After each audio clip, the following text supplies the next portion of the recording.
اللہ اکبر کبیر بسم اللہ الرحمن الرحیم وقد صرح الجمہور بتقدیم صحیح البخاری فی الصحہ ولم یوجد عن احد التصریح بنقیضہ کہ جمہور نے صحت کے اعتبار سے صحیح بخاری کو مقدم کیا ہے اور کسی ایک سے بھی اس کی نقیص کی تصریح نہیں پائی جاتی کہ مسلم بخاری سے اصح ہے، بلکہ سب یہی کہتے ہیں کہ کتاب اللہ کے بعد سب سے صحیح کتاب امام بخاری رحمۃ اللہ علیہ کی ہے، جس طرح کہ امام نسائی رحمۃ اللہ علیہ نے فرمایا ہے کہ ما فی ھذہ الکتب کلھا اجود من کتاب محمد بن اسماعیل۔ دوسرے اقوال بھی ہیں، جس طرح کہ حافظ ابن حجر رحمۃ اللہ علیہ نے فتح الباری کے مقدمے میں ذکر کیا ہے، اور اس بارے میں بہت اچھی کتاب ہے حضرت مولانا عبد الرؤف جھنڈا نگری رحمۃ اللہ علیہ کی، نصرۃ الباری کے نام پر، فی صحت البخاری، نصرۃ الباری فی صحت البخاری، یہاں ہوگی، آپ کے پاس ہے، آپ کے خزانے میں اس پر ایک نظر ڈال لینی چاہیے۔ تمام اقوال متقدمین کے اور متاخرین کے انہوں نے جمع کر دیے۔ فرماتے ہیں وَأَمَّا مَا نُقِلَ عن ابی علی النیسابوری انہ قال ما تحت عدیم السماء اصح من کتاب مسلم فلم یصرح بکونہ اصح من صحیح البخاری۔ رہ گئی یہ بات کہ امام ابو علی النیسابوری رحمۃ اللہ علیہ، ابو علی نیسابوری حسین بن علی بن یزید، یہ امام حاکم رحمۃ اللہ علیہ کے استاد ہیں، اللہ اکبر، اور امام نسائی کے یہ شاگرد ہیں، یعنی امام نسائی اور ان کے دور کے جو محدثین ہیں ان کے یہ شاگرد ہیں، اور امام حاکم رحمۃ اللہ علیہ کے یہ استاد ہیں۔ انہی کے بارے میں وہ قول ہے نا امام حاکم کا رحمۃ اللہ علیہ کا، کہ میں نے امام دارقطنی اور امام ابو علی نیسابوری جیسا کوئی نہیں دیکھا۔ امام دارقطنی اور امام ابو علی نیسابوری جیسا میں نے کوئی نہیں دیکھا۔ بہت بڑے محدث تھے، مستخرج بھی ہے امام نیسابوری رحمۃ اللہ علیہ کی صحیح بخاری پر۔ فرماتے ہیں رہا یہ قول امام ابو علی النیسابوری رحمۃ اللہ علیہ کا کہ انہوں نے فرمایا ہے کہ آسمان کی چھت کے نیچے صحیح بخاری سے مسلم کی کتاب سے اصح کوئی کتاب نہیں۔ فلم یصرح بکونہ اصح من صحیح البخاری۔ حافظ کہتے ہیں کہ انہوں نے اس میں یہ تصریح نہیں کی، یہ کہا ہے کہ اصح نہیں ہے کوئی، لیکن یہ نہیں کہا کہ یہ بخاری سے بھی اصح ہے۔ انہوں نے یہ تصریح نہیں کی کہ انہوں نے یہ کہا ہو کہ یہ بخاری سے بھی کیا ہے، اصح ہے۔ فرماتے ہیں لِأَنَّهُ إِنَّمَا نَفَى وُجُودَ کتاب أَصَحَّ مِن کتاب مسلم، اس لیے کہ انہوں نے جس بات کی نفی کی ہے وہ یہ ہے کہ مسلم کی کتاب سے کوئی اصح کتاب نہیں ہے، کوئی اصح کتاب نہیں ہے۔ اذ المنفی انما هو ما تقتضیہ صیغۃ الافعل، جبکہ اس کی نفی وہ کیا ہے، ہوا ما تقتضی صیغۃ افعل، اس کے لیے افعل کا تفضیل کا صیغہ جو ہے نا وہ تقاضا نہیں کرتا، وہ اس کی افضلیت تو بتلاتا ہے لیکن وہ یہ نہیں بتلاتا کہ وہ اس سے بھی کیا ہے، زیادہ صحیح ہے۔ افل کا صیغہ، اس بارے میں اختلاف ہے کہ افل کا صیغہ جو ہے وہ دوسرے سے، تفضیل کا صیغہ جو ہے وہ دوسرے سے افضلیت کا تقاضا کرتا ہے یا نہیں کرتا۔ علامہ سید تفتازانی نے مفتاح میں کہا ہے کہ جمہور کے نزدیک، اکثر علماء کے نزدیک، اس سے مقصود افضلیت کی بھی نفی ہے اور مساوات کی بھی نفی ہے۔ اور دلیل میں یہ ذکر کی ہے، دلیل میں یہ استدلال کیا ہے کہ حضرت حسان رضی اللہ تعالی عنہ نے فرمایا تھا، ما رأیت احسن منک لم تر قط عینی، میری آنکھ نے آپ سے بہتر کسی کو نہیں دیکھا۔ اب اس آسن میں برابری کی بھی نفی ہے اور افضلیت کی بھی نفی ہے۔ ما رأیت افضل من یا احسن من رسول اللہ صلی اللہ علیہ وسلم۔ لیکن کبھی کبھی یہ صیغہ اس معنی میں استعمال بھی نہیں ہوتا، ہمیشہ یہ افضلیت کے معنی میں یا مساوات کی نفی کے معنی میں استعمال نہیں ہوتا، اگرچہ جمہور اسی بات کے قائل ہے، لیکن ہمیشہ یہی معنی نہیں ہوتا، کبھی لغوی طور پر اور کبھی صرف فضیلت دینے کے اعتبار سے یہ افل کا صیغہ ہوتا ہے۔ جیسے کہ حدیث میں آتا ہے، ما ازلت الخضراء ولا اقلت الغبراء اصدق لہجۃ من ابی ذر رضی اللہ تعالی عنہ، کہ آسمان کے نیچے، آسمان کی چھت کے نیچے اور زمین کے اوپر ابو ذر سے اصدق کوئی بھی نہیں ہے، اصدق لہجۃ من ابی ذر۔ اب یہاں یہ مطلب تو نہیں ہے کہ حضرت ابو ذر صدیق اکبر سے بھی اصدق ہے، حضرت ابو ذر حضرت صدیق اکبر رضی اللہ تعالی عنہ سے بھی کیا ہے، اصدق۔ جبکہ نبی علیہ الصلوۃ والسلام نے حضرت ابو عبیدہ بن جراح رضی اللہ تعالی عنہ کو امین و حاضر الامہ قرار دیا ہے، سمجھے یا نہیں؟ کہتے ہیں کہ اگر اس سے مراد سب سے افضلیت ہوتی تو نبی علیہ الصلوۃ والسلام یوں فرماتے کہ ابو ذر اصدق من کل ما اقلت الخضراء و ما ازلت الخضراء، پھر یہ فرماتے یعنی ابو ذر اصدق من کل، ابو ذر تمام سے زیادہ اصدق، آسمان کے نیچے اور زمین کے اوپر سب سے زیادہ، ہر ایک سے زیادہ۔ ہمارے ہاں یہ جب لفظ بولا جاتا ہے مثال کے طور پر، فلان عالم اہل البلد، فلاں آدمی شہر میں سب سے زیادہ عالم ہے، اور کبھی اسی کی تعبیر یوں کی جاتی ہے کہ ما فی البلد عالم من فلان،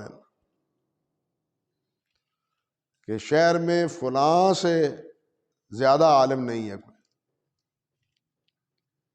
ایک ہی مفہوم کی، ایک ہی معنی کی تعبیر دو انداز سے کی جاتی ہے، ایک یہ کہ فلاں جو ہے وہ سب سے عالم ہے، اور ایک یہ کہ اس جیسا اور کوئی نہیں ہے۔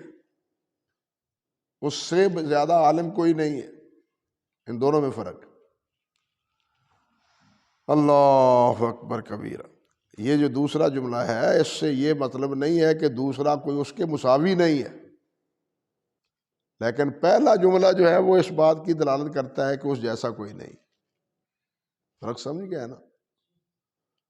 فرق سمجھ گیا ہے نا؟ پہلا جملہ تقاضا کرتا ہے کہ اس جیسا اور کوئی نہیں ہے، لیکن دوسرا جملہ اس بات کا تقاضا کرتا ہے کہ عالم تو نہیں ہے لیکن اس جیسے اور ہیں۔ سمجھے نا بات؟ ویسے بھی قرآن مجید سے بھی اس بات کی تائید ہوتی ہے۔ اب دیکھیے، مثال کے طور پر حضرت یوسف علیہ السلام نے کیا فرمایا تھا؟ رب السجن احب الیہ مما یدعوننی۔ اب معاذ اللہ جس کی طرف وہ دعوت دیتی تھی وہ تو کسی دائرے میں بھی محبوب نہیں تھی۔ اب احبو کا صیغہ افضل کا یہاں اس کے مقابلے میں تفضیل کے معنی میں ہے، یہاں افضل کا صیغہ اس کے مقابلے میں تفضیل میں نہیں ہو سکتا۔ اسی طرح اللہ سبحانہ و تعالیٰ نے جو فرمایا ہے سورۃ ملک میں، افمن یمشی مکبا علی وجہہ اہدی، افمن یمشی علی وجہہ اہدی امن یمشی سویا علی صراط مستقیم۔ یہ اہدی ہے یا یہ اہدی ہے؟ اب اس کو اہدی افل کے معنی میں لینا، اس کا مطلب یہ ہے کہ جو چلتا ہے زیادہ ہدایت مانا کرنا، جو سر کے بل چلتا ہے ہدایت اس کے پاس بھی ہے، حالانکہ اس کی تو بالکل ہدایت کی نفی مراد ہے، حالانکہ اس سے مراد نفی اصل میں ہدایت کی نفی ہے، کہ اس کے پاس تو ہدایت ہے ہی نہیں۔ اللہ اکبر کبیرہ۔ تو یہ افضل کا صیغہ بسا اوقات دوسرے کے مقابلے میں اس طرح ہمیشہ تفضیل کے معنی میں نہیں ہوتا۔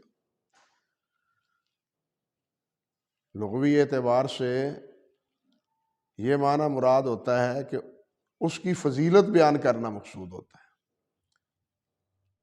اس کی فضیلت بیان کرنا مقصود ہوتا ہے ان الفاظ سے، اس کی افضلیت ثابت کرنا مقصود نہیں ہوتا۔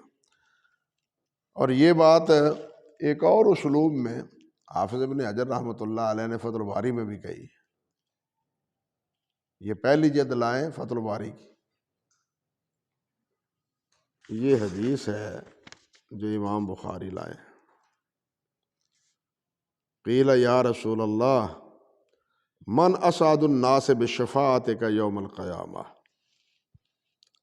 تو آپ نے فرمایا اسعد الناس بشفاعتی یوم القیامہ من قال لا الہ الا اللہ خالصا من قلبہ۔ یہ روایت، اب اس روایت کے تحت حافظ فرماتے ہیں کہ خالص کا لفظ جو کہا ہے اللہ نبی علیہ السلام نے، یہ تو منافق سے بچنے کے لیے کہا ہے، کہ منافق کلمہ تو پڑھتا ہے، لا الہ الا اللہ تو پڑھتا ہے، لیکن مخلص نہیں ہوتا۔ اللہ اکبر کبیر۔ ومعنی افعل فی قولہ اسعد الفعل لا انہ افعل التفضیل اے سعید الناس۔ یہاں یہ مراد نہیں ہے کہ وہ سب سے افضل ہے جو یہ کلمہ پڑھتا ہے، کلمہ پڑھنے والوں میں بھی کیا ہے؟ افضلیت کے مراتب ہے۔ ہر کلمہ پڑھنے والا اسد نہیں ہے، سمجھے نا؟ خود کلمہ پڑھنے والے جو ہیں ان میں جو سعادت مند ہیں، جو اس شفاعت کے، ان کے اندر بھی فرق مراتب ہے۔ یہی بات اشارہ کیا ہے کہ اسعد افعل فی قولہ اسعد الفعل لا انہ افعل التفضیل ہے سعید الناس، اس سے مراد کیا ہے کہ وہ بہت اچھا ہے، اس سے یہ مراد نہیں ہے کہ وہ سب لوگوں سے اچھا ہے۔ سمجھ گیا یہ بات؟ سعید الناس، سب لوگوں سے وہ سعادت مند ہے، یہ مراد نہیں۔ 194 صفحہ ہے، جلد اول ہے۔ تو خیر کہنے کا مقصد یہ تھا کہ قرآن مجید سے بھی، اور حافظ رحمۃ اللہ علیہ نے دوسرے مقام پر بھی یہی بات وضاحت سے کی ہے کہ افل کا لفظ ہمیشہ جو ہے نا وہ افضلیت کے معنی میں، تفضیل کے معنی میں نہیں ہوتا، اگرچہ ٹھیک ہے کہ اس کا استعمال تفضیل کے معنی میں ہوتا ہے، انکار نہیں، اور بسا اوقات تسویہ کی بھی نفی ہوتی ہے اس میں، لیکن اسلوب کلام سے پتہ چلتا ہے کہ یہاں افل کا معنی جو ہے وہ تفضیل کے معنی میں ہے یا نہیں۔ یہ چیز اسلوب کلام سے اس سے پتہ چلتا ہے۔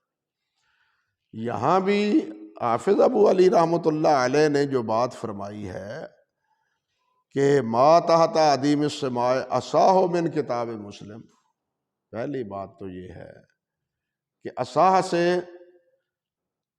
مساوی ہونے کی نفی نہیں ہے، برابر تو ہے نا۔ اور دوسری بات جو انہوں نے یہاں کہی ہے وہ یہ کہ اصح ہمیشہ تفضیل کے معنی میں نہیں ہوتا۔ سمجھ گیا بات یا نہیں سمجھے؟ فرمایا انما المنفی انما ہوا ما تقتضیہ صیغۃ افعال من زیادت صحت فی کتاب شارک کتاب مسلم فی الصحہ۔ منفی کس سے ہو رہی ہے؟ افعل کے صیغے سے۔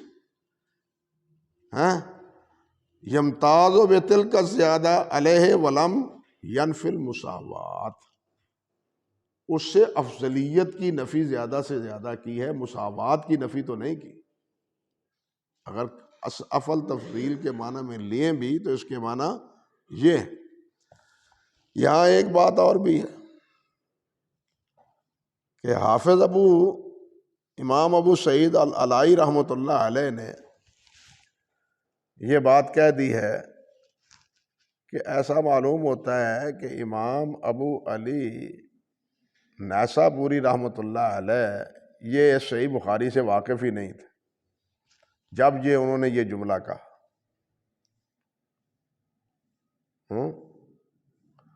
مگر حافظ کہتے ہیں کہ یہ بات درست نہیں، یہ اس لیے درست نہیں لِأَنَّهُ قَدْ صَحَّ عَنْ بَلَدِيهِ وَشَيْخِهِ ابن خزیمہ، کیونکہ حافظ ابو بکر اسماعیلی کے شیخ ابو بکر امام ابن خزیمہ جو انہی کے معاصر بھی ہیں اور ان کے کیا ہیں، شہر کے ہیں، اور ان کے شیخ ہیں۔ ابن خزیمہ ان کے شیخ ہیں اور نیساپور کے ہیں، وہ بھی ان کے بلد کے رہنے والے، بلدی ہے۔ اور انہوں نے یہ کہا ہے کہ ما فی الکتب اجود من کتاب البخاری، ما فی الکتب اجود من کتاب البخاری۔ یہ بات حافظ رحمۃ اللہ علیہ نے النقط میں کہی، لیکن اب یہ قول واقعتاً امام حاکم کا، امام ابن خزیمہ کا ہے، یہ نقل اس کے بعد اسی طرح علامہ سیوطی نے بھی تدریب الراوی میں کی ہے۔ بات سمجھ رہے ہیں نا؟ علامہ سیوطی نے بھی اس قول کو اسی طرح نقل کیا ہے۔ اب یا تو یہ قول توارد ہے یا اس کے نقل میں خطا ہے، کہ یہ قول اصل میں امام نسائی کا ہے، یہ قول اصل میں کس کا ہے؟ امام نسائی کا ہے۔ جس طرح کہ فتح الباری کے مقدمے میں، فتح الباری کے مقدمے میں یہ قول امام نسائی کا ہے، اور امام نسائی کا یہ قول کتاب الافراد کے مقدمے میں حافظ ابن طاہر نے نقل کیا ہے، سمجھے بات یا نہیں؟ تو اب یہ نہیں کہا جا سکتا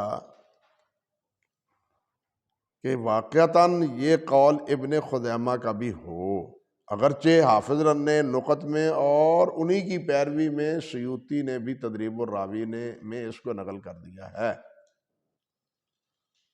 اللہ اکبر کبیرہ۔ اور حافظ نتیجہ اس سے دونوں کے اقوال سے یہی ہے کہ جب ابن خزیمہ یہ بات کہتے ہیں تو حافظ ابو سعید الائی رحمۃ اللہ علیہ نے جو کہا ہے کہ ابو علی نیسابوری صحیح بخاری سے واقف ہی نہیں تھے اس وقت، یہ بات ممکن نہیں ہے۔ صحیح بخاری نیساپور میں اس وقت متعارف تھی، ان کے استاد ابن خزیمہ یہ کہتے ہیں۔ اللہ اکبر۔ امام نسائی تو مغرب میں تھے، شام وغیرہ کے اس علاقے میں، لیکن یہاں یہ قول کس کا ہے؟ ابن خزیمہ کا، یہ کہتے ہیں حافظ ابن حجر رحمۃ اللہ علیہ۔ بہرحال یہ ابن خزیمہ کا ہو یا نہ ہو، لیکن اس میں کوئی شک نہیں کہ یہ قول امام نسائی کا ہے، اور امام نسائی کا یہ قول تاریخ بغداد میں بھی حافظ ابن حکیم بغدادی خطیب بغدادی رحمۃ اللہ علیہ نے ذکر کیا ہے۔ یہ اختلاف میں نے اس لیے ذکر کیا کہ سارے متاخرین جو ہے نا یہ دونوں قول اکٹھے کرتے ہیں، یہ دونوں قول ذکر کرتے ہیں، ابن خزیمہ کا بھی اور امام نسائی کا بھی۔ امام ابن خزیمہ شاگرد ہے امام بخاری کے، اور ابو علی نے خود کہا ہے کہ میں نے ابن خزیمہ جیسا کوئی حافظ نہیں دیکھا۔ ابو علی نے یہ کہا ہے کہ میں نے ابن خزیمہ جیسا کوئی نہیں دیکھا۔ یہ ساری بات نقل کی ہے علامہ سخاوی رحمۃ اللہ علیہ نے الجواہر والدرر میں، الجواہر والدرر میں۔ اور ابن خزیمہ کہتے ہیں کہ میں نے امام بخاری جیسا کوئی نہیں دیکھا، اور امام بخاری کہتے ہیں کہ میں نے علی بن مدینی اور احمد جیسا کوئی نہیں دیکھا، اور امام احمد کہتے ہیں کہ میں نے یحییٰ بن سعید اور عبد الرحمن بن مہدی جیسا کوئی نہیں دیکھا۔ یحییٰ بن سعید کہتے ہیں کہ میں نے مالک جیسا کوئی نہیں دیکھا، مالک کہتے ہیں کہ میں نے زہری جیسا کوئی نہیں دیکھا، اور زہری کہتے ہیں میں نے سعید بن مسیب جیسا کوئی نہیں دیکھا، اور سعید بن مسیب کہتے ہیں کہ میں نے ابو ہریرہ جیسا کوئی حافظ کوئی نہیں دیکھا۔ یہ سلسلہ حفاظ ذکر کیا ہے الجواہر والدرر میں حافظ ابن حجر رحمۃ اللہ علیہ، حافظ سخاوی رحمۃ اللہ علیہ نے۔ اور یہاں تھوڑا سا ایک اختلاف یہ بھی ہے کہ امام مالک کے بارے میں یحییٰ بن سعید کہتے ہیں، دو ہیں قول، کہ میں نے امام مالک اور امام سفیان ثوری جیسا کوئی نہیں دیکھا۔ اب یہاں سے سلسلہ بدلتا ہے، سفیان کہتے ہیں کہ میں نے منصور جیسا کوئی نہیں دیکھا، منصور کہتے ہیں میں نے ابراہیم نخعی جیسا کوئی نہیں دیکھا، ابراہیم کہتے ہیں کہ میں نے علقمہ اسود جیسا کوئی نہیں دیکھا، اور علقمہ کہتے ہیں کہ میں نے عبداللہ بن مسعود جیسا کوئی نہیں دیکھا۔ یہ سلسلہ ادھر ہے، سمجھے بات؟ اور وہ سلسلہ کہاں ہے؟ مدینہ طیبہ کا ہے۔ اللہ اکبر کبیرہ، اللہ اکبر۔ سمجھے بات؟ تو حافظ ابن حجر رحمۃ اللہ علیہ نے جو نقل کی ہے، اگر واقعتاً یہ قول درست ہے، ابن خزیمہ کا ہے، تو پھر یہ بات حافظ ابو سعید الائی رحمۃ اللہ علیہ کی بات بالکل محل نظر ہے کہ انہوں نے صحیح بخاری کو نہیں دیکھا. سمجھ گئے بات؟ لیکن یہاں ایک اعتراض کیا ہے حافظ علامہ صنعانی نے تہذیب الافکار میں. اس ساری بحث میں مختلف مباحث پر نقد کیا ہے علامہ صنعانی نے تہذیب الافکار میں. وہ کہتے ہیں، صنعانی کہتے ہیں کہ ان ھذا التاویل خروج عن محل النزاع فإن الدعوى بأن البخاری اصح الکتابین. وہ کہتے ہیں کہ یہ جو جواب دیا ہے نا حافظ ابن حجر نے، یہ محل نزاع سے خارج ہے. نزاع یہ ہے کہ بخاری اصح ہے یا مسلم اصح ہے. نزاع تو یہ ہے. آپ کہتے ہیں کہ مساوات کی نفی تو نہیں ہے. آپ کہتے ہیں کہ اس میں اصح کی نفی ہے، مساوات کی نفی تو نہیں ہے نا. یہی الفاظ ہے نا آخر ولم ینفی المساوات، مساوات کی نفی تو نہیں ہے. وہ کہتے ہیں کہ یہ تو آپ کے دعویٰ کے منافی ہے، آپ کی یہ بات، کیونکہ آپ کا دعویٰ یہ ہے کہ بخاری مسلم سے کیا ہے، وہ اصح ہے. اللہ اکبر کبیر. لیکن یہ بات بنیادی طور پر علامہ صنعانی کی درست نہیں. اس لیے درست نہیں کہ بخاری کو اصح کہنے والے جمہور ہیں، اور یہ اصح مسلم کو کہنے والے کون ہیں؟ صرف ابو علی نیسابوری. اعلیٰ اختلاف تو یہ بات سمجھے نا. پہلی بات تو یہ، اور جو قول ابو علی نیسابوری کا ہے وہ جمہور کے مقابلے میں دو اس کی پوزیشنیں، یا تو وہ شاذ ہے یا اس کی تعویل کی گنجائش ہے اس میں. لیکن جمہور کے قول میں تعویل کی کوئی گنجائش نہیں ہے. لیکن جمہور کے قول میں تعویل کی گنجائش، وہاں صاف لفظ ہے کہ سب کتابوں سے اجود بخاری. جتنی کتابیں ہیں سب سے، قرآن کے بعد سب سے اصح کتاب کون سی ہے؟ بخاری. اس لیے علامہ صنعانی کا یہ جو اعتراض ہے یہ بھی محل نزاع میں قابل قبول نہیں ہے. حافظ رحمۃ اللہ علیہ پر یہ اعتراض کیا ہے. دوسری آگے جو آراء ہیں اس پر بھی انہوں نے اعتراض کیا ہے، لیکن وہ بھی اس پر کبھی ہم جائزہ لیں گے انشاءاللہ، اللہ نے توفیق عطا فرمائی. اور تعجب کی بات یہ ہے کہ جتنے بھی حافظ ابن حجر کے اس کلام کی اور اسی نوعیت کا کلام انہوں نے کیا ہے کس پر؟ مقدمہ فتح الباری میں. مقدمہ فتح الباری میں بھی. لیکن یہ جتنے ہمارے متاخرین علماء صحیح بخاری کے فضائل اور اس کے افضلیت اور اصحیت میں بحث کرتے ہیں، انہوں نے علامہ صنعانی کے اعتراضات سے کوئی تعرض نہیں کیا. انہوں نے علامہ صنعانی کے اعتراضات سے کوئی تعرض نہیں کیا. آج تک مجھے تو کوئی کتاب نظر نہیں آئی کہ جس میں انہوں نے اس سے تعرض کیا ہو. سمجھ گیا بات؟ چلیے خیر. اللہ اکبر کبیر، اللہ اکبر کبیر. آگے فرماتے ہیں وَكَذَلِكَ، اور اسی طرح ما نقل عن بعض المغاربہ، جو بعض اہل مغرب سے یہ نقل کیا گیا ہے، اور یہ اہل مغرب سے مراد ابن حزم ہے. اس بعض مغارب سے مراد کون ہے؟ حافظ ابن حزم رحمۃ اللہ علیہ. وہ کیا کہتے ہیں بعض اہل مغارب؟ کہ انہ فضل صحیح مسلم علی صحیح البخاری، کہ انہوں نے مسلم کو صحیح بخاری اس پر ترجیح دی ہے. یہ ہے قول اصل میں معارض جمہور کے. وہاں تعویل کی گنجائش ہے، یہاں تعویل کی کوئی گنجائش نہیں. وہ کہتے ہیں اللہ آپ کا بھلا کرے، وہ فرماتے ہیں کہ انہ فضل صحیح مسلم علی صحیح البخاری.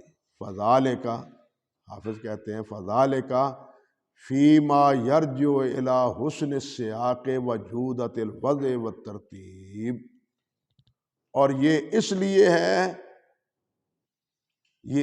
ہے فیما یرجع، جو لوٹتی ہے بات اس کے حسن سیاق سے، اس کے حسن سیاق کی طرف، کہ امام مسلم رحمۃ اللہ علیہ نے جو روایات ذکر کی ہیں وہ نہایت خوبصورتی سے ایک ہی جگہ مکمل ذکر کرتے ہیں۔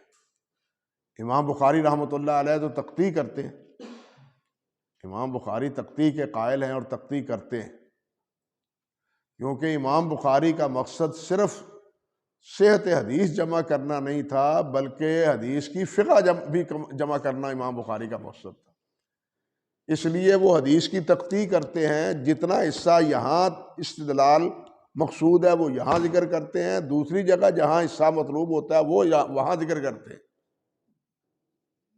سمجھائی بات یا نہیں؟ یہ کرتے ہیں۔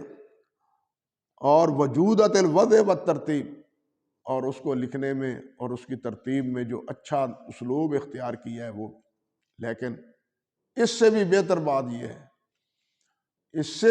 بات یہ ہے کہ ابن حزم کے نزدیک مسلم اس لیے راجح ہے کہ مسلم میں سوائے چند ایک اقوال کے کہیں کسی کا کوئی قول نہیں، صرف احادیث، اور بخاری میں اقوال بھی ہیں، تعلیقات بھی ہیں، سمجھے یا نہیں؟ اور یہی وہ پس منظر ہے جس کی وجہ سے ابن حزم موطا کو بڑے آخر میں ذکر کرتے ہیں، حالانکہ موطا کے بارے میں امام شافعی کا قول جو ہے وہ آپ کے علم میں ہے کہ اس دور میں سب سے اصح کون سی کتاب ہے؟ موطا ہے، لیکن ابن حزم کیا کہتے ہیں؟ موطا کو لاتے ہیں سنن سے بھی بعد، یہ ترتیب الراوی میں آپ دیکھیں گے یا نقط میں آپ دیکھیں گے، موطا کو بہت بعد میں ذکر کرتے ہیں ابن حزم۔ کیوں؟ کہ موطا میں مراسیل بھی ہیں، بلاغات بھی ہیں، اقوال بھی ہیں، صرف حدیث تو نہیں۔ وہ اہل ظاہر ہیں نا، تو وہ ظاہری صرف حدیث کو مانتے ہیں اور کسی قول کو ماننے کے لیے وہ تیار نہیں ہے۔ اس لیے بخاری کی جودت وجہ، یعنی صحیح مسلم کی اس صفت کی وجہ سے وہ صحیح مسلم کو راجح کہتے ہیں۔ یہ نہیں کہ وہ اصح اس اعتبار سے ہے کہ اس کی روایات کا درجہ جو ہے وہ صحیح بخاری کی صحت سے بھی بلند تر ہے، یہ مطلب نہیں۔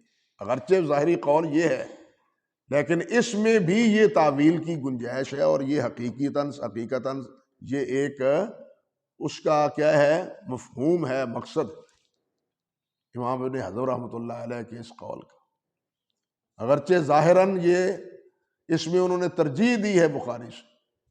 اب یہاں اس حوالے سے مزید اگر دیکھنا چاہیں تو یہ لائیں شیخ الاسلام ابن تیمیہ رحمۃ اللہ علیہ کا مجموع الفتاوی 20ویں جلد۔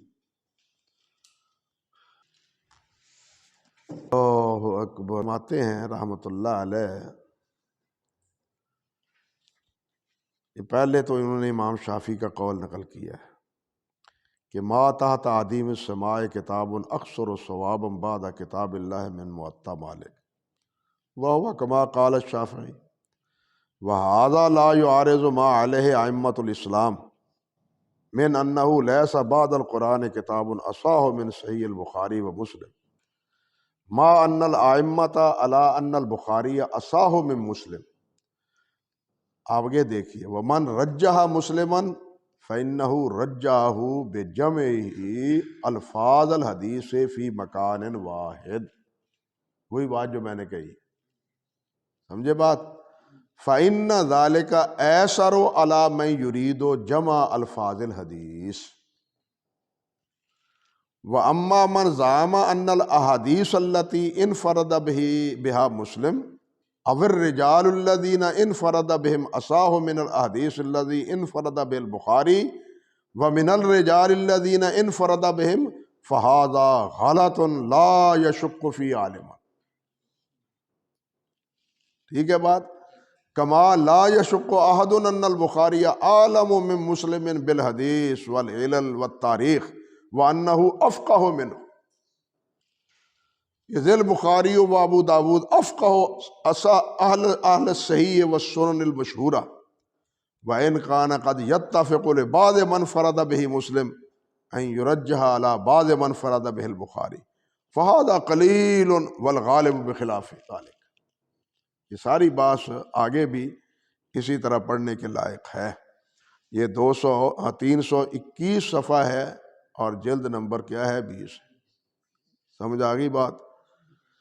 اللہ اکبر کبیرہ، اللہ اکبر نہیں، اللہ اکبر، اللہ کہتے ہیں، حافظ کہتے ہیں رحمۃ اللہ علیہ کہ وَلَمْ يُفْصِحْ أَحَدٌ مِّنْهُمْ، اور کسی نے بھی ان میں سے اس کی وضاحت نہیں کی۔ یہاں یہ بات بھی میں آپ سے عرض کر دوں کہ یہ جو کتابیں ہیں نا احکام میں، کتب احکام میں، اور بالخصوص مغرب میں علماء نے جنہوں نے احکام پر کتابیں لکھی ہیں، جیسے امام عبدالحق ہے، امام عبدالحق ہیں، اور دیگر اسی طرح وہ حضرات جنہوں نے احکام پر کتابیں لکھی ہیں، وہ جب حدیث ذکر کرتے ہیں تو وہ اکثر و بیشتر مسلم، صحیح مسلم کے حوالے سے درج کرتے ہیں، اور یہ اس وجہ سے کہ امام مسلم رحمۃ اللہ علیہ متن کو ذکر کرنے میں ایک ہی جگہ متن کو ذکر کرتے ہیں اور اس کی تصحیح کا بھی اہتمام کرتے ہیں، روایت باللفظ کا بھی، اگرچہ روایت بالمعنی جائز ہے دونوں کے نزدیک۔ امام بخاری میں تو بہت توسع ہے اس مسئلے میں، لیکن امام مسلم زیادہ کوشش کرتے ہیں کہ روایت باللفظ ہو، اور جہاں روایت ہو وہ مکمل ہو۔ اس وجہ سے احکام پر کتابیں لکھنے والوں نے، حضرات نے، جب وہ حدیث نقل کرتے ہیں تو کہتے ہیں واللفظ لمسلم، یہ لفظ پڑھیں گے آپ بار بار، واللفظ لمسلم، یہ لفظ حوالہ دیں گے والبخاری و مسلم، لیکن ساتھ کیا کہیں گے؟ واللفظ لمسلم، لفظ مسلم کے۔ صحیح ہے بات؟ تو یہ وجہ ترجیح ہے، یا یہ ایک سبب ہے اہل مغارب کے نزدیک مسلم کی ترجیح کا، لیکن یہ نہیں کہ اس کی احادیث فی الجملہ اور اس کے روات فی الجملہ وہ بخاری کی احادیث اور بخاری کے راویوں سے زیادہ ثقہ اور زیادہ اصح ہے، یہ نہیں۔ یہی بات یہاں حافظ آگے کہتے ہیں، فرماتے ہیں وَلَمْ يُفْصِحْ أَحَدٌ مِّنْهُمْ بِأَنَّ ذَلِكَ رَاجِعٌ إِلَى الْأَصَحِيَّةِ، کہ یہ فصاحت، اس میں وضاحت نہیں ہے ان میں سے کسی نے نہیں کی کہ یہ قول جو اہل مغرب نے بعض نے کہا ہے یہ اصحیت کی طرف لوٹتی ہے۔ وَلَوْ أَفْصَحُوا بِهِ، اور اگر وہ اس کی وضاحت کرتے لَرَدَّهُ عَلَيْهِمْ شَاهِدُ الْوُجُودِ، تو موجودہ گواہ جو ہیں وہ ان پر رد کرتے، موجود گواہ جو ہیں وہ ان پر کیا کرتے، یعنی موجود گواہ سے مراد علماء، موجود اس دور کے علماء ان پر رد کرتے۔ کیوں؟ فالصفات التي تدور عليها الصحة في كتاب البخاري اتم منها في كتاب مسلم واشد، کیونکہ وہ صفات جس پر صحت کا مدار ہے، وہ صفات جس پر صحت کا کیا ہے مدار ہے، تدور علیہ الصحہ فی کتاب البخاری اتم منہا فی کتاب مسلم واشد، وہ زیادہ کیا ہے مکمل ہے اور زیادہ سخت ہے۔ اللہ اکبر کبیرہ۔ کہتے ہیں وَأَمَّا رُجْحَانُهُ مِنْ حَيْثُ الْاِتِّصَالِ، اب یہاں یہ مسئلہ آتا ہے، رہ گیا اتصال میں صحیح بخاری کا یعنی کی ترجیح، فال اشتراط ہی ان یکون الراوی قد ثابت له لقاء من روا عنہ ولو مرہ. تو ان کے اس کے نزدیک، امام بخاری کے نزدیک یہ شرط ہے کہ راوی کو اپنے جس سے وہ روایت کرتا ہے وہ کیا ہو، لقاء اس کو حاصل، ملاقات حاصل ہو، ولو مرہ، اگرچہ ایک ہی بار کیوں نہ ہو. ملاقات شرط ہے اگرچہ ایک. یہی بات اتصال سند کے حوالے سے پہلے بھی ایک جگہ آئی ہے صحیح امام بخاری کے حوالے سے. وہاں میں نے آپ سے ذکر کیا تھا کہ حافظ سخاوی رحمۃ اللہ علیہ نے فرمایا ہے، وضاحت کی ہے کہ ہمارے شیخ نے یہ جو لقاء کی بات کی ہے امام بخاری کے متعلق، اس سے مراد سماع ہے.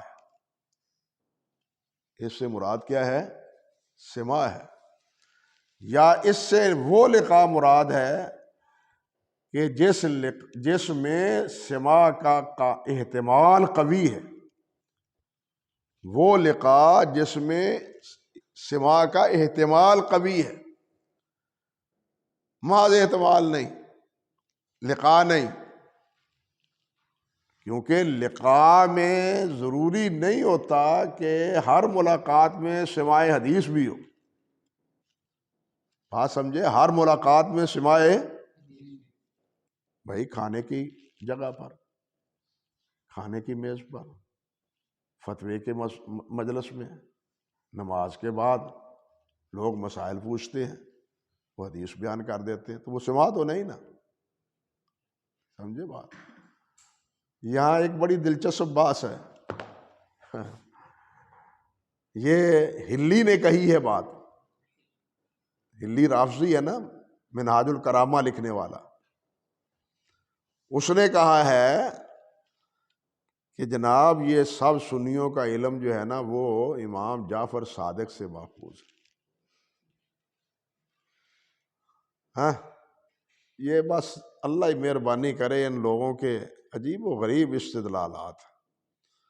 ہمارے مقابلے میں یہ حنفی کہتے ہیں کہ امام صاحب کا علم حضرت خضر سے ماخوذ. کمال باتیں. اللہ ہدایت دے ان سب غالیوں کو.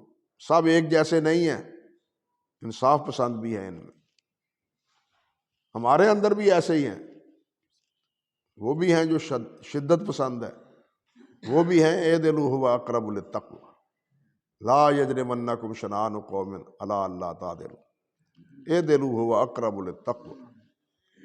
انصاف کرنا چاہیے. آپ دیکھیں ایک مطلب میں آپ کو بتلاتا ہوں، پھر آگے چلتے ہیں. یہ بات ضرور ہے، آپ نے بھی بیان کی ہو، سنی بھی ہو، پڑھی بھی ہو.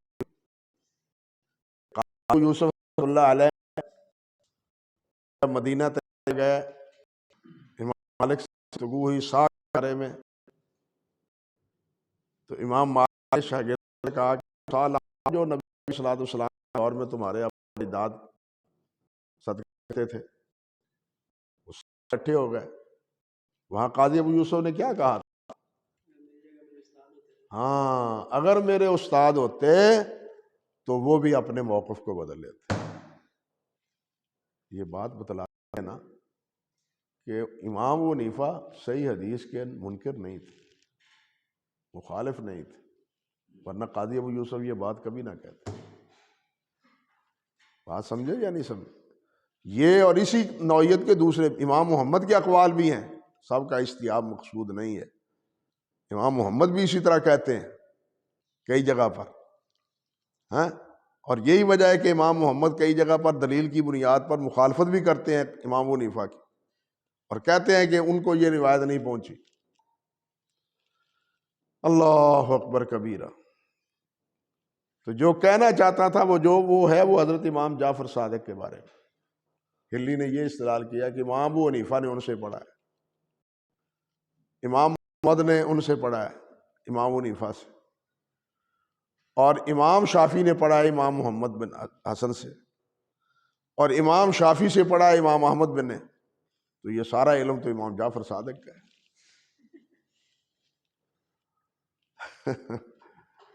یہ سارا علم تو امام جعفر صادق کا ہے، تمہارے پلے میں کیا ہے؟ یہ سوال کیا اس تو منہاج السنہ میں شیخ الاسلام نے اس کا جواب دیا۔ وہ کہتے ہیں کہ امام ابو حنیفہ کا باقاعدہ امام جعفر صادق سے تلمس ثابت نہیں ہے۔ ملاقات میں مسائل کا تبادلہ خیال، اس سے تلمس ثابت نہیں ہوتا۔ جس طرح کہ امام محمد اور قاضی ابو یوسف کا تلمس امام ابو حنیفہ سے، یا امام ابو حنیفہ کا تلمس حماد سے یا عطا سے ہے، اس نوعیت کا تلمس جعفر صادق سے نہیں ہے۔ بات سمجھے نا؟ ہمارا مسئلہ یہ تھا کہ ہر مجلس، ہر کسی سے جو سنا ہو، یعنی ایک جگہ اجتماع ہو، وہ سماع کی دلیل نہیں ہے۔ یہ ساری بات اس کے تناظر میں کر رہا ہوں کہ ہر ملاقات جو ہے وہ سماع کی دلیل نہیں ہے۔ اور فرماتے ہیں اسی طرح امام شافعی نے بھی امام محمد سے باقاعدہ نہیں پڑھا، ان کی مجلسوں میں بیٹھے ہیں، اور یہ جو ان کا اقوال ہے نا امام شافعی کی امام محمد کی فضیلت میں، یہ صرف فقہ کی بنیاد پر ہے، فقہ اہل الرائے کی بنیاد پر، ورنہ یہ حقیقت ہے کہ امام شافعی نے کتاب الام میں بہت سے مقامات پر امام محمد کی تردید کی، بلکہ امام محمد کے ساتھ ان کے مناظرے رہے۔ جب کتاب الحجہ سامنے آئی ہے امام ابو شافعی کے، تو انہوں نے کہا کہ آپ نے کہا ہے، سنا ہے کہ کتاب آپ کی طرف منسوب ہے الحجۃ علی اہل المدینہ، تو اہل المدینہ پر کن پر آپ کا رد ہے؟ اللہ کے رسول پر؟ سب سے اہل المدینہ پہلے تو وہ ہیں یا صحابہ کرام ہیں؟ صحابہ کرام پر اور اللہ کے رسول پر رد ہے۔ کون مراد ہیں آپ کے اہل مدینہ سے؟ بات سمجھے نا؟ تو یہ باتیں شاگرد استاد سے اس نوعیت کی کر سکتا ہے؟ مناظرے شاگرد استاد سے کرتا ہے؟ وہ کہتے ہیں کہ اس سے فائدہ اٹھایا ہے، مجلس میں بیٹھے ہیں، ان کے علم کا اعتراف کیا ہے، لیکن باقاعدہ تلمس جس طرح امام شافعی کا امام مالک سے ہے، امام محمد سے بھی نہیں ہے۔ یہ بات منہاج السنہ میں انہوں نے کہی ہے۔ ہمارے حنفی بھی یہی کہتے ہیں، ان کی بولی بولتے ہیں، لیکن اس کی حقیقت نہیں ہے کہ امام شافعی نے باقاعدہ تلمس اختیار کیا ہو امام محمد بن حسن سے رحمہم اللہ۔ تو یہ ہے حقیقت کہ ہر ملاقات سماع کا ثبوت نہیں، ہر ملاقات میں حدیث کا سماع کا ثبوت نہیں۔ کئی جگہ پر آپ تراجم میں پڑھیں گے جالستہ لیکن لم ارزق منہ سماع حدیث، یہ کہتے ہیں جالستہ، میں ان کے ساتھ بیٹھا ہوں لیکن مجھے ان سے سماع حدیث کیا رزق وہ نصیب نہیں ہوا، سماع میں نے نہیں کیا ان سے۔ اس لیے ملاقات محض مراد نہیں ہے، ہاں وہ ملاقات جس میں کیا کہتے ہیں کہ سماع کا غالب گمان، بات سمجھے، طویل عرصے کی، میں اس کی مثالیں دیتا ہوں باقاعدہ آپ کے سامنے انشاءاللہ۔ امام علی بن مدینی، یہ قول کس کا ہے؟ کہتے ہیں امام بخاری کا ہے، جس طرح حافظ نے کہا ہے، اور یہی قول امام علی بن مدینی کا ہے۔ یہی قول کس کا ہے؟ امام علی بن، جو ان کے استاد ہیں۔ اور امام علی بن مدینی رحمۃ اللہ علیہ کا یہ قول ان کی کتاب علل جو ہے نا اس سے بھی ثابت ہوتا ہے۔ اللہ اکبر! چنانچہ دیکھیے امام علی بن مدینی اپنی کتاب العلل میں کہتے ہیں، صفحہ 125 ہے، حمام بن حارث روا عن ابی الدرداء ولم ينکر لقاؤہ عندنا فقد وقد لقیہ تو دیکھیے وہ جو میں پہلے کہہ رہا ہم روایت کرتے حمام بن حرام روایت کرتے ہیں ابو الدرداء رضی اللہ تعالی عنہ سے، اور ان کے لقاء کا انکار نہیں کیا جا سکتا، وَلَمْ يُنْكَرْ لِقَاؤُهُ عِنْدَنَا، ہمارے نزدیک ان کے لقاء کا انکار نہیں ہے۔ وَقَدْ لَقِيَهُ، وہ اس سے ملے ہیں، لیکن وَلَمْ يَقُلْ سَمِعْتُ، کبھی بھی انہوں نے کہا کہ میں نے ان سے سنا ہے۔ ہر ملاقات کو سماع لازم نہیں۔ بھئی رسول اللہ صلی اللہ علیہ وسلم سے بھی وہ صحابہ جو ملے ہیں، کیا جن کی ملاقات ہے ان سے سب سے روایت ہے؟ سیدھی سی بات، جو صحابہ کرام بس سب صحابہ ملاقات کی ہے، ہاں، حتیٰ کہ آپ دیکھیے مروان ہے، مروان بن حکم ہے، اس کے بارے میں بڑا اختلاف ہے کہ وہ صحابی ہیں یا نہیں صحابی، لیکن مروان خود انکار کرتے ہیں کہ میں نے نبی صلی اللہ علیہ وسلم سے کچھ نہیں سنا۔ ملاقات ہے، دیکھا ہے، سنا نہیں ہے، اس لیے ملاقات اور ہے، سماع اور ہے۔ اسی طرح امام علی بن مدینی فرماتے ہیں صفحہ 86 پر، قیس بن ابی حازم سامع من ابی بکر و عمر و عثمان، پھر کہتے ہیں وقیل لعلی ہؤلاء کلہم سامع منہم، کہ ان قیس بن ابی حازم نے کیا ان تمام سے سنا ہے؟ تو انہوں نے کیا کہا، قیس بن ابی حازم سمعان قال نعم سامع منہم سمعان ولولا ذالک لم نعد لہ سمعان، اگر سنا نہ ہوتا تو ہم ان کا سماع قبول، انہوں نے سماع کی صراحت نہیں کی، ملاقات کی ہے، سماع ہم کہتے ہیں سماع ہے۔ شاگرد پوچھتا ہے کہ ان تمام نے سنا ہے؟ ہم بالکل سنا ہے، اگر نہ سنا ہوتا تو ہم سماع کو شمار نہ کرتے، لقاءات کو مان لیتے، سماع کا انکار کرتے، لیکن سنا ہے ان سے۔ یہ چیزیں بتلاتی ہیں کہ امام صاحب امام علی بن مدینی وہ کس کا انکار کرتے تھے؟ سماع کا انکار کرتے، ماذ لقاء کا نہیں۔ اللہ اکبر کبیرہ، اللہ اکبر۔ یہاں یہ بات بھی دیکھیے کہ حافظ رحمۃ اللہ علیہ نے فتح الباری کے مقدمہ میں، پکڑیے مقدمہ پہلی، یہ مقدمہ کہتے ہیں حافظ رحمۃ اللہ علیہ وباقیہ ما یتعلق بالاتصال، یہاں جو بات ہے یہاں تفصیلاً ہے، وهو الوجه الخامس وذلك أن مسلما كان مذهبه على ما سر به في مقدمة صحيحه وبالغ في الرد على من خالفه أن الإسناد المعنن حكم الاتصال تعاصر المعنن ومن عن عنه، سمجھ رہے ہیں نا؟ وإن لم يثبت اجتماعهما إلا إن كان المعنن مدلسا،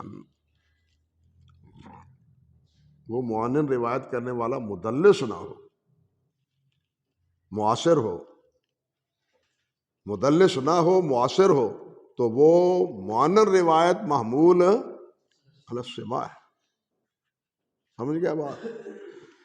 کہتے ہیں والبخاری لا یعمل ذلک علی الاتصال، امام بخاری اس کو اتصال پر محمول نہیں کرتے، حتی یثبت اجتماعہما ولو مرۃ، وقد اظہر البخاری هذا المذهب في تاریخه وجرى عليه في صحیحه واکثر منه حتى انه ربما خرج الحديث الذي لا تعلق له بالباب جملة الا ليبين سماع راو من شيخه،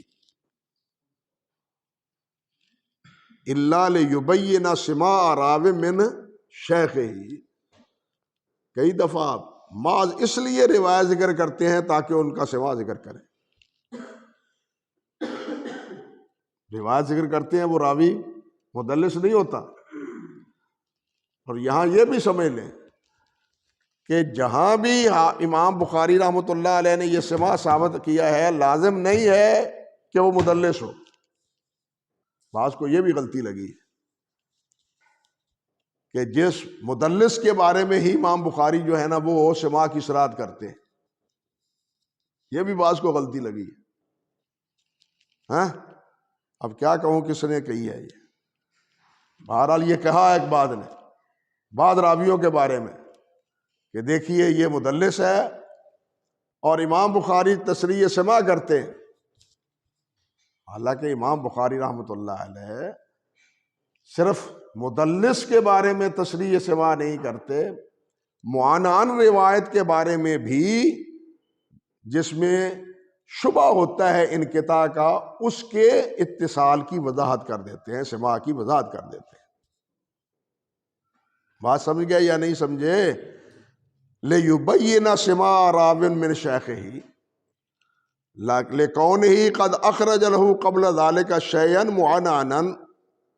آگے کہتے ہیں وَسَتَرَىٰ ذَلِكَ وَاضِحًا فِي أَمْكَانِهِ إِن شاء اللہ تعالی. یہ ساری بات آگے بھی یہ بات ہے.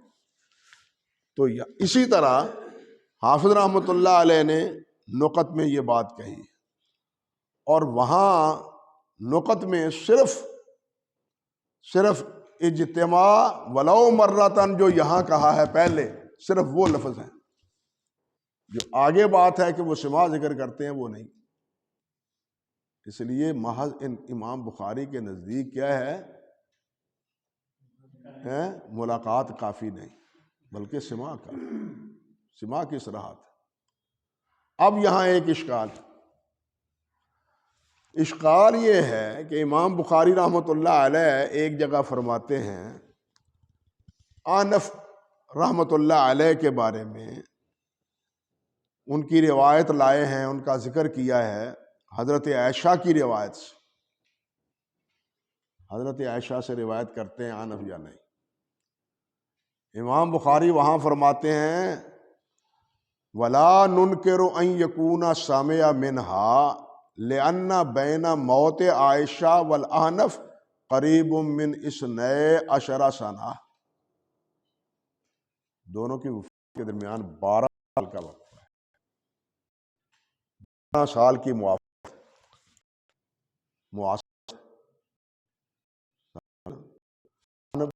قتل لکھا ہے یا تاریخ صغیر ہندی طبع تاریخ صغیر ہندی طبع امام بخاری کہ امام بخاری اور امام مسلم کا یہ اصول ہی نہیں ہے. اب یہ تصریحات امام علی بن مدینی رحمۃ اللہ علیہ کی اور امام بخاری رحمۃ اللہ علیہ کی وہ کہاں گئی؟ وہ کہتے ہیں کہ یہ بات سب سے پہلے ابن الصلاح نے کہی ہے. بھائی ابن الصلاح نے کہی ہے چلیے، حالانکہ یہی بات حافظ اسماعیلی کے حوالہ سے علامہ عینی نے عمدۃ القاری میں بھی نقل کی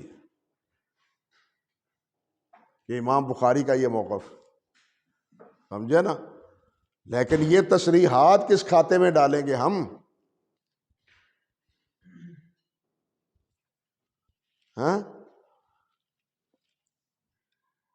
آنب یہ نہیں،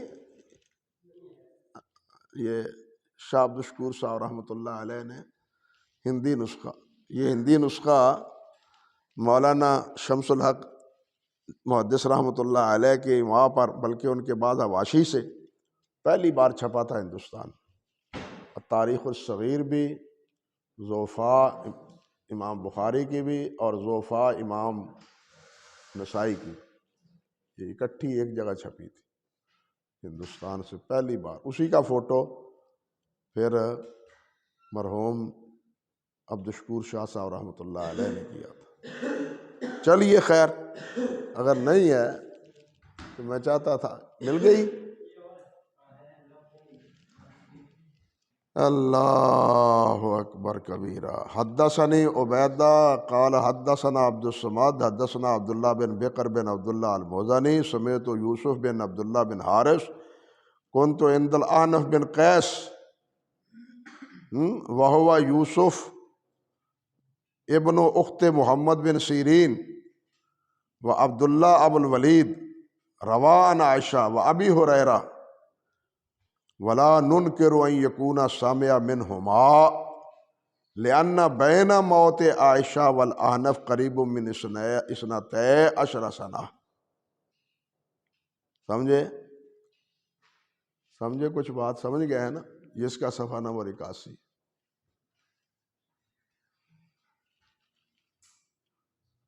اب یہاں دینا مجھے وہ تقریب التہذیب سے ملے نا، جس وقت لکھا ہے کہ انہوں نے مدینہ طیبہ میں انہیں 1 سال کہا کہ یہاں سے نہیں جانا، جہاں رہنا ہے، ثم اذن له، اب جا سکتے ہو۔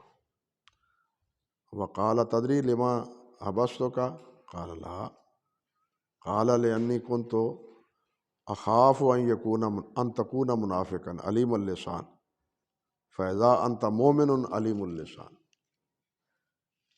ہاں، اللہ اکبر کبیر۔ بہرحال یہ بصری تھے، تابعی تھے، اور مدینہ طیبہ میں 1 سال باقاعدہ رہے ہیں، تو یہ چیز اسی بنیاد، قرائن کی بنیاد پر امام شافعی فرماتے ہیں کہ ولا ننکر ان یکون سمع منہما لأن بین موت عائشہ والاحنف قریب من 12 سنہ۔ ہاں، وہ 12 سال بعد فوت ہوئے ہیں حضرت عائشہ سے، تو یہ پہلی ساری کتنی طویل مدت ہے، 50 کے قریب حضرت عائشہ فوت ہوئی ہیں، 50-52، تو یہ کتنا عرصہ ہے؟ کم سے کم 35-40 سال کا، سمجھے نا؟ تو اتنی طویل عرصہ میں ان کا آنا جانا مدینہ میں بھی رہا، حتیٰ کہ حضرت عمر فاروق نے 1 سال کے لیے انہیں مدینہ میں ہی رہنے پر پابند کر دیا، تو یہ ناممکن تھا کہ وہ سیدہ عائشہ رضی اللہ تعالیٰ عنہ سے وہ ملے نہ ہوں اور ان سے سنا نہ ہو۔ اسی لیے اس قرینے کی وجہ سے امام بخاری کیا کہتے ہیں، یہی چیزیں دکھانا چاہتا تھا کہ ہم انکار نہیں کرتے، طویل یہ مصاحبت ہے اتنی، یعنی قرائن اگر موجود ہوں تو ٹھیک ہے، ورنہ نہیں۔ یہ تو مسئلہ ہوا امام بخاری رحمۃ اللہ علیہ کا اور امام علی بن مدینی کا۔ اور امام بخاری رحمۃ اللہ علیہ، آپ یہ صحیح بخاری میں ہی نہیں بلکہ آپ پڑھیں جزء رفع الیدین میں، جزء القراءت میں، تاریخ بخاری میں، کئی جگہ پر امام بخاری فرماتے ہیں کہ فلان لم یثبت لہ السبا یا لم اجد لہ سبا، کئی مقام پر یہ بات فرماتے ہیں امام بخاری رحمۃ اللہ علیہ، دونوں کتابوں میں۔ اللہ اکبر کبیر۔ آگے